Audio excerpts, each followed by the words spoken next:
പ്രകാശമേ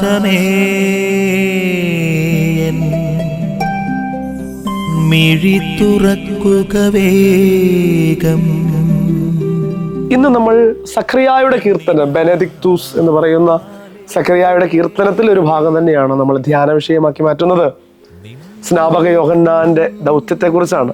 അവൻ രക്ഷകന് വഴിയൊരുക്കേണ്ടവനാണ്, അവൻ ഇസ്രായേലിന്റെ രക്ഷകന് വഴിയൊരുക്കേണ്ടവനാണെന്നുള്ള ആ ഒരു തിരിച്ചറിവിൽ നിന്നുകൊണ്ട് സഖറിയ അതിനെക്കുറിച്ച് കീർത്തന രൂപത്തിൽ പറയുന്ന ഭാഗങ്ങളാണ്. ഈ സ്നാപകൻ അവൻ പരിശുദ്ധാത്മാവിനാൽ നിറയപ്പെടുന്നവനാണ്, എങ്കിൽ മാത്രമേ അവന് രക്ഷകന് വഴിയൊരുക്കാൻ പറ്റുകയുള്ളൂ എന്നുള്ള ഒരു അർത്ഥതലം ഈ വചനത്തിൽ നമുക്ക് കണ്ടുമുട്ടാൻ പറ്റും. ഈ ശിശു അവൻ വളരുകയാണ്, അവൻ കർത്താവിന് വഴിയൊരുക്കാൻ വേണ്ടി ആത്മാവിൽ ശക്തി പ്രാപിക്കുകയാണ്. സ്നാപകനെ കുറിച്ച് ഈ സഖറിയ പറയുന്നത് കർത്താവിന് വഴിയൊരുക്കുന്നവൻ അവൻ ആത്മാവിൽ ശക്തനായിരുന്നു എന്നുള്ളതാണ്. ഒരുപക്ഷെ സ്നാപകന്റെ മരുഭൂമിവാസം പോലും ആത്മാവിൽ ശക്തി പ്രാപിക്കുന്ന ഒരു ജീവിതചര്യ കൂടിയായിരുന്നു.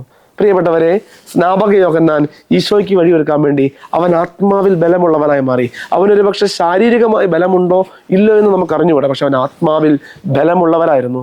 ക്രിസ്തുവിന് വഴിയൊരുക്കുന്നവരായി ആകണമെങ്കിൽ ആത്മാവിന് ബലമുണ്ടാകണം. മറ്റുള്ളവർക്ക് ക്രിസ്തുവിനെ കാണിച്ചു കൊടുക്കണമെങ്കിൽ ആത്മാവിന് ബലമുണ്ടാകണം. അതുകൊണ്ട് ആത്മാവിന് ബലം ലഭിക്കുവാൻ വേണ്ടി ഈശോയെ നമുക്ക് സ്വന്തമാക്കാം. ഈ ആത്മീയ ബലത്തോടെ ഞാൻ സ്വന്തമാക്കിയ ക്രിസ്തുവിനെ മറ്റുള്ളവർക്ക് പകർന്നു കൊടുക്കാം.